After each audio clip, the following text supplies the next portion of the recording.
41 सीटों पर वोटिंग बहुत तेजी से बीते 2 घंटों में हुई है। 9 बजे के बाद 11 बजे तक की स्थिति चुनाव आयोग ने जो बताई है उसमें बम्पर वोटिंग है। बम्पर वोटिंग का मतलब है 11 बजे तक उत्तर प्रदेश में 21% वोटिंग हो चुकी थी पहले 4 घंटे में।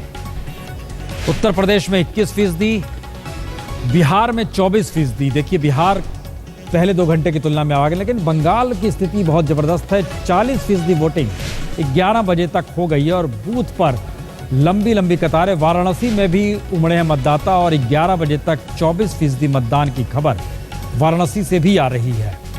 वाराणसी में बता दें पिछली बार 45% वोट पड़े थे और जिस वक्त मुरली मनोहर जोशी जीते थे, लेकिन मुरली मनोहर जोशी को इस बार समझ में आया कि उनके अपने वोट का भी महत्व है, तो वो कानपुर से सीधे पहुंचे बनारस कल और आज वो वोट डालने पहुंच गए।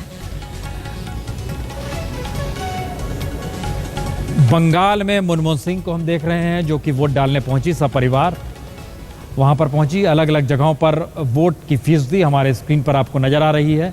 योगी आदित्यनाथ वो पहले शख्स थे जो गोरखपुर में वोट डालने पहुंचे और बाहर निकलते ही उन्होंने हिंदुत्व राग छेड़ा कि विकास और हिंदुत्व दोनों एक दूसरे के पूरक हैं। पश्चिम बंगाल में 40% वोट जरूर हुए, लेकिन पश्चिम बंगाल में वेरियाहाट से खबरें भी आई जहां पर टीएमसी और सीपीएम कार्यकर्ताओं के बीच हिंसक झड़प हुई, 21 लोग घायल भी हुए हैं। ये सारी परिस्थितियां बता रही है कि इस बार चुनाव या कहीं चुनाव के मद्देनजर वोटिंग को लेकर उत्साह भी है और दूसरी तरफ चुनाव के परिणाम कितने अनुकूल रहने चाहिए किसी भी पार्टी के लिए, और या फिर अनुकूल नहीं रहेंगे तो राजनीतिक स्थिति कैसे डगमगा सकती है, इसके संकेत भी इसके भीतर छुपे हुए हैं। अलग अलग तस्वीरें स्क्रीन पर आप देख रहे हैं जो कि मुख्य तौर पर जहां जहां वोटिंग हुई और जो खास तौर से वीवीआईपी कॉन्स्टिट्यूंसीज है और वहां पे वीवीआईपी नेता जो है और इन सब के बीच जनता की भरमार है, चाहे वो बनारस हो, चाहे वो कोलकाता हो, चाहे वो गोरखपुर हो, चाहे वो आजमगढ़ हो, चाहे वो वैशाली हो। हर तस्वीर स्क्रीन पर आपको लगातार दिखाई दे रही है क्योंकि हमारे रिपोर्टर लगातार इन जगहों से खबर भेज रहे हैं। इन सब के बीच एक तस्वीर खुद नरेंद्र मोदी ने ट्वीट की जिसमें रमन सिंह की मौजूदगी के साथ उनकी बातचीत चल रही है। ये गांधीनगर की तस्वीर थी। यानी एक राजनीतिक संकेत मिलने लगे हैं जब आखिरी चरण अब खत्म होगा और आज जब शाम में एग्जिट पोल शुरू होगा और उसके बाद 3 दिन के इंतजार के बाद 16 तारीख को जनादेश पता चलेगा किसके पक्ष में गया है। और जिसको लेकर कयास पहले दिन से बीजेपी ये कहकर निकली कि मिशन 272 के तहत वो काम कर रहे हैं। बीच में वो मिशन 272, मिशन 300 तक, और इन सब के बीच नरेंद्र मोदी ने 6.5 लगभग 7 मिनट की एक वीडियो क्लिपिंग भी जारी की। सुन लीजिए। 9वां चरण है। इस चरण में पश्चिम बंगाल, बिहार और पूर्वी उत्तर प्रदेश के कुछ करीब 41 सीटों पर आज आप मतदान कर रहे हैं। पूरे देश ने इतनी भयंकर गर्मी में भी भारत के लोकतंत्र को जी जान से ताकत देने का प्रयास किया है। जन उत्साह के बिना, जन भागीदारी के बिना, जन समर्थन के बिना ये लोकतंत्र का पर्व हम कहां मना सकते थे। अबाल वृद्ध सब अपने अपने तरीके से इस महापर्व में जुड़े हुए थे। जहां तक मतदान का सवाल है, महिलाओं ने, नौजवानों ने भारी उत्साह दिखाया है। आज जहां मतदान है, हम जानते हैं, इलेक्शन कमीशन भी ये भली भांति जानता है कि आखिरी चरण में इतनी कम सीटों का मतदान उसे इसलिए कराना पड़ रहा है कि उन्हें कानून व्यवस्था की चिंता है। लेकिन चिंता करने से बात बनती नहीं है। सिर्फ 41 सीटों का चुनाव है।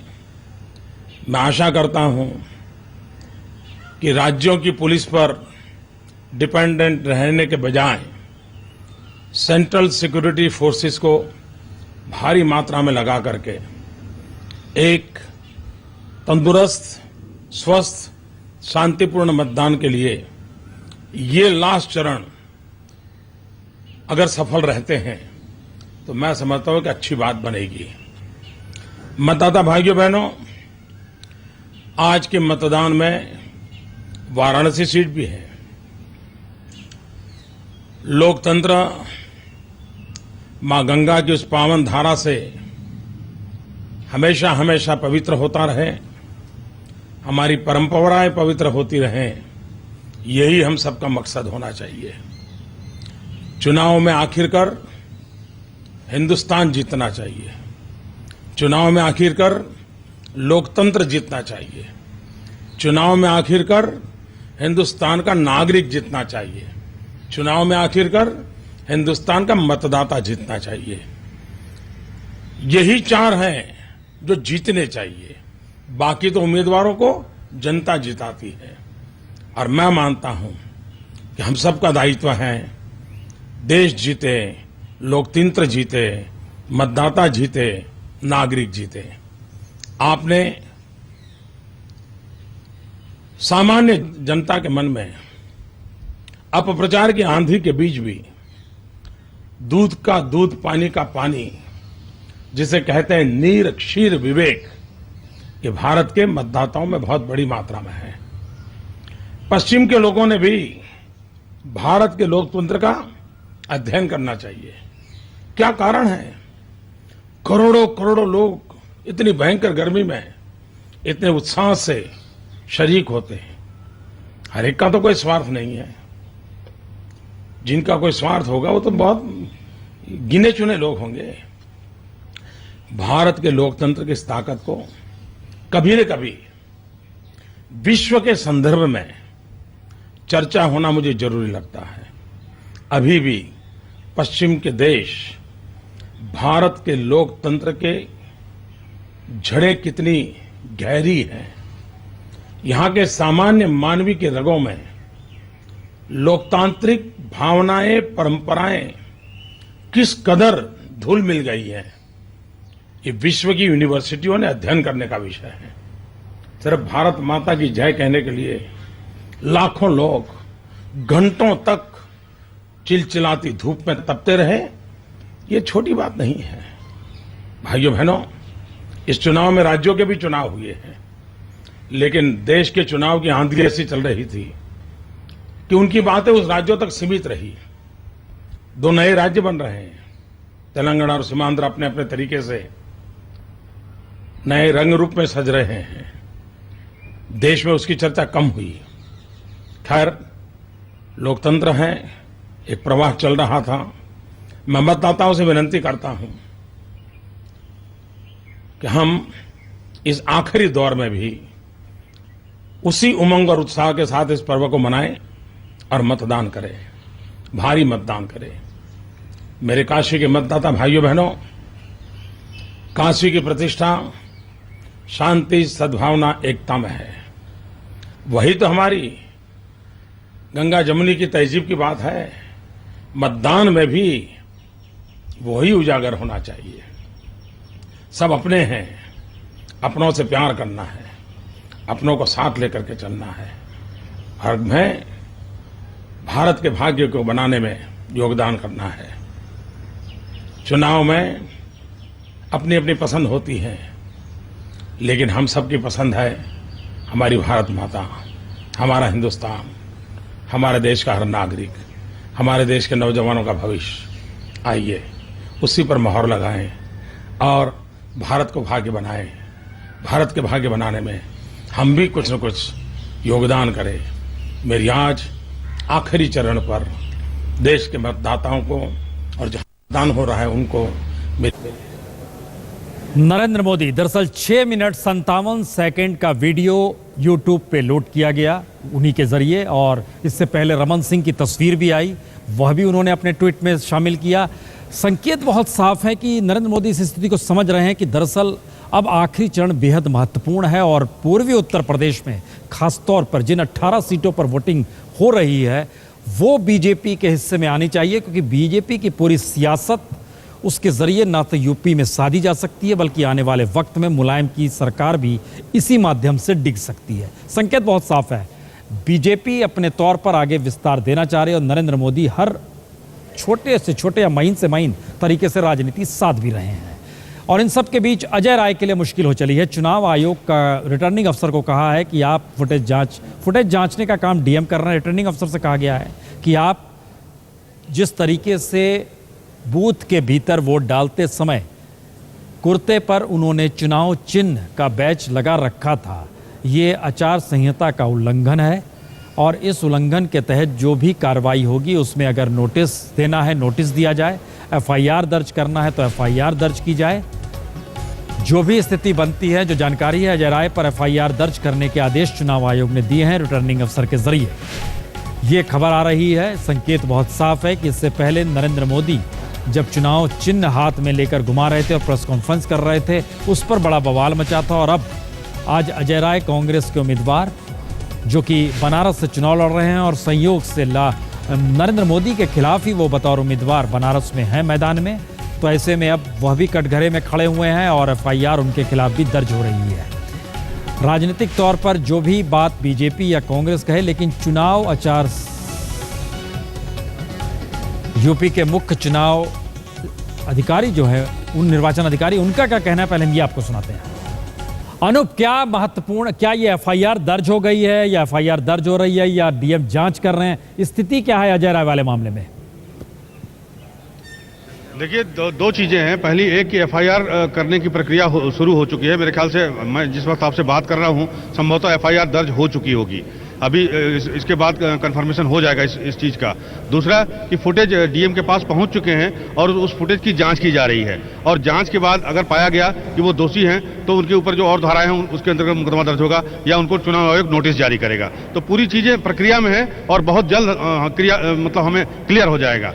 प्रसून, और दूसरा सवाल, जो बात लगातार आ रही थी कि वोटिंग धीमे हो रही है, ईवीएम मशीन का चक्कर था, वोटर लिस्ट में नाम नहीं होना था, उसको लेकर समाधान निकला या चीजें उलझी हैं? जी नहीं, वो चीजें लगातार उलझी हुई हैं, खासकर उन इलाकों में जहां पर मतदान के लिए बहुत सारे लोग आए हुए हैं। अभी यहाँ बीएचयू में भी, जहाँ पर हम पिछली बार केवल 10% पोलिंग हुई थी और इस बार यहाँ पर काफी अब तक जो है 22% पोलिंग हो चुकी है। उसके बावजूद यहाँ पर आप देख सकते हैं तमाम लोग यहाँ पर हैं। आप में से किसी ने वोट डाला है? कौन? आपने वोट डाला है? क्या आपको कोई दिक्कत हो रही है? आप आगे आइए। कोई दिक्कत नहीं हुई सर, बहुत बेहतरीन तरीके से हम लोग वोट डाल रहे हैं और किसी समस्या का सामना नहीं करना पड़ा। आप लोगों ने इस तरह की टी शर्ट क्यों पहन रखी है भगवान की? नमो टी शर्ट। ये नमो टी शर्ट है। तो नमो टी शर्ट पहन के लोग बूथ के पास खड़े हुए, आप देख सकते हैं, यहाँ भी खड़े हैं, ये भी हैं, तमाम लोग हैं यहाँ पर नमो टी शर्ट पहने हुए। ये मुझे लगता है कि ये प्रचार का एक नया तरीका है या युग है कि उत्सव मना रहे हैं। हमारे साथ पोलिंग एजेंट भी हैं। आपको क्या कहना है? यहाँ पर आप सुबह से हैं? मैं आईआईटी स्टूडेंट हूँ। मैं यहाँ पर बीजेपी का पोलिंग एजेंट बना हूँ, नरेंद्र मोदी का मतलब कैंडिडेट हूँ। पर कुछ बता रहे हैं यहाँ पर, हाँ, यहाँ 4 बूथ बने हैं, 4 में हर बूथ पे 2-2 पोलिंग एजेंट हैं। पर हमने सुबह क्या देखा है कि नरेंद्र मोदी के ही पोलिंग एजेंट यहाँ पर आए हैं और बाकी पार्टियों को पोलिंग एजेंट ही नहीं मिल रहे हैं। सपा, बसपा, कांग्रेस। आपका भी तो है? हाँ, आपके कुछ हैं यहाँ पर कैंडिडेट। आप, मुझे लगता है थोड़ी दूर पे आप जाएंगे तो आपको मिल जाएंगे। तो फिलहाल ये स्थिति है, पोलिंग चल रही है। प्रसून, अब ओवरऑल अगर उत्तर प्रदेश की बात करें तो अब तक 23% मतदान हो चुका है उत्तर प्रदेश में और बनारस में भी 23% मतदान हो चुका है। मतदान के मामले में आजमगढ़ सबसे ज्यादा है, जहां पर 23.6% मतदान अब तक 11 बजे तक हो चुका है। प्रसून, चलिए हम लौटते हैं। बनारस में खबर यही बड़ी महत्वपूर्ण है कि अजय राय के खिलाफ एफआईआर दर्ज होने के आदेश दिए जा चुके हैं। संजय, क्या जानकारी है दिल्ली में? आप दिल्ली में मौजूद हैं। प्रसून, दिल्ली में जो चुनाव आयोग के अधिकारियों से हमारी बात हुई है, उनका एक साफ कहना है कि ये RP act, representation of people's act, इसकी धारा 103 का साफ उल्लंघन है कि आप मतदान केंद्र के अंदर किस पार्टी का अपना चुनाव चिन्ह लेकर नहीं जा सकते। 100 मीटर के दायरे में आप उसका प्रदर्शन नहीं कर सकते। वो कहीं ना कहीं लाइन में, कतार में जो वोटर लगे हैं उनको इन्फ्लुएंस करने का जरिया हो सकता है। नहीं संजय, एक बात बताइए, दर्शक एक चीज और जानना चाहते होंगे। ठीक यही मामला नरेंद्र मोदी के खिलाफ भी हुआ था अहमदाबाद में, तो वो नोटिस दिया गया, लेकिन उसका अंत क्या हुआ? वो नोटिस दिया गया, उसका अंत ये हुआ कि नरेंद्र मोदी ने बड़ी सफाई से 400 मीटर के बाहर 100 मीटर के इसका नियम है और वो 400 मीटर के दायरे पर उन्होंने अपना वो जो सेल्फी खींची थी वो सारा किया था। यानी कुल मिलाकर वो लक्ष्मण रेखा के बाहर खड़े थे और अजय राय ने ये चीज फॉलो नहीं की और वो मतदान केंद्र के अंदर तक पहुंचे। तो जो आरपी एक्ट की धारा 103 है वो ये कहती है कि मतदान केंद्र के 100 मीटर के दायरे में और अंदर की बात तो बिल्कुल ही अलग है। तो आप अपना चुनाव चिन्ह प्रदर्शित नहीं कर सकते।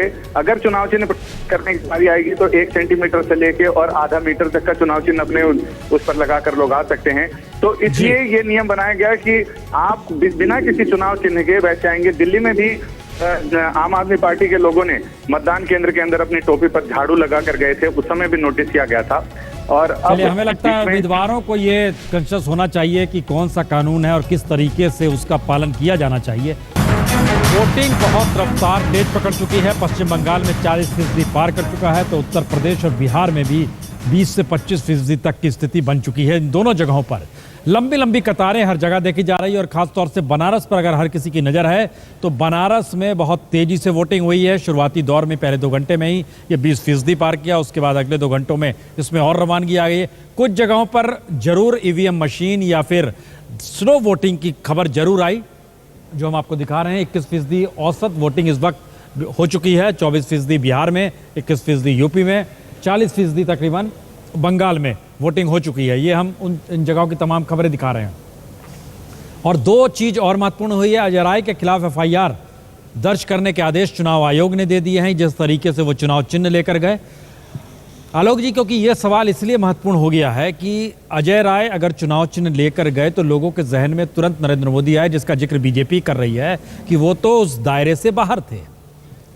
प्रसून जी, ये दिलचस्प मामला है। मुझे ऐसा लगता है पिछले कुछ दिनों से आप लगातार फॉलो करें, निर्वाचन आयोग पर सबके हमले हो रहे हैं। समाजवादी पार्टी, बीजेपी, कहीं कहीं कांग्रेस भी, सब उसने ऐसा कर दिया। कुछ लोग जो जानते हैं कि चुनाव जीते या हारे, लेकिन हम जैसे इंदिरा गांधी का ऐतिहासिक फैसला हुआ था छोटे से आधार पर कि यशपाल कपूर उनके असिस्टेंट थे और वो वहाँ चले गए थे, ऐसे ही कोई आदमी जो सरकारी नौकरी में हो या नियम कानून तोड़ा हो तो उसको चुनाव भी रद्द करवा दिया जाए। नरेंद्र मोदी जी के जब वो अंदर गए मतदान केंद्र में, बाहर निकल के उन्होंने उसको दिखा दिया और वहाँ तो बाकायदा लंबी बातचीत की थी। यहाँ मुझे लगता है कि अजय राय इस बात को जानते हुए, जो शिकायत तो कांग्रेस ने की थी, फिर भी कांग्रेस का उम्मीदवार इसलिए गया है कि हम पर कार्रवाई करिए ना, तो फिर मोदी जी का भी चुनाव रद्द कर दीजिए।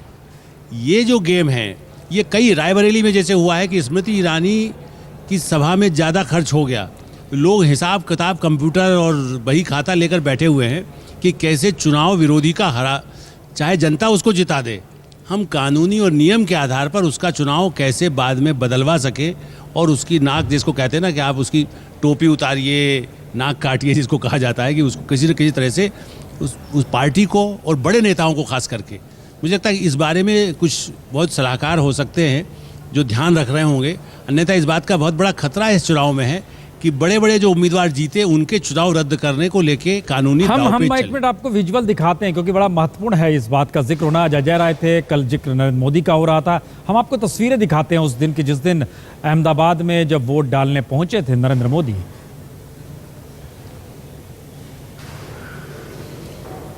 नरेंद्र मोदी ने अपने उस पर लगा के नहीं रखा है, जो चुनाव चिन्ह की बात थी या बैच लगाने की बात थी, वो बाहर आके लहराए जरूर थे, लेकिन जिस समय वोट डालने गए थे उस समय उन पे बैज ये नहीं लगा हुआ था।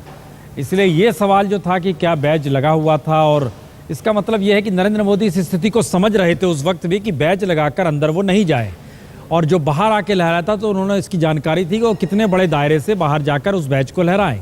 इसलिए ये जो सवाल बार बार उठ रहे थे कि क्या नरेंद्र मोदी के खिलाफ भी वही कार्रवाई के तहत नोटिस दिया गया था और जो अजय राय को दिया जाएगा, तो बैच यहाँ पर नरेंद्र मोदी ने नहीं लगाया था। ये एक स्थिति है जिसका मतलब बहुत साफ है कि अजय राय के ऊपर अगर FIR दर्ज हो रही है या आज उन्होंने बैच लगा रखा है, ये दोनों तस्वीरों में एक अंतर है। नरेंद्र मोदी ने बाहर निकलकर अपना चुनाव चिन्ह लहराया था हवा में, और ये कहा गया था कि वो उस दायरे से बाहर थे, जो कि मतदान बूथ का एक दायरा जो होता है 100 मीटर का, उससे वो बाहर थे।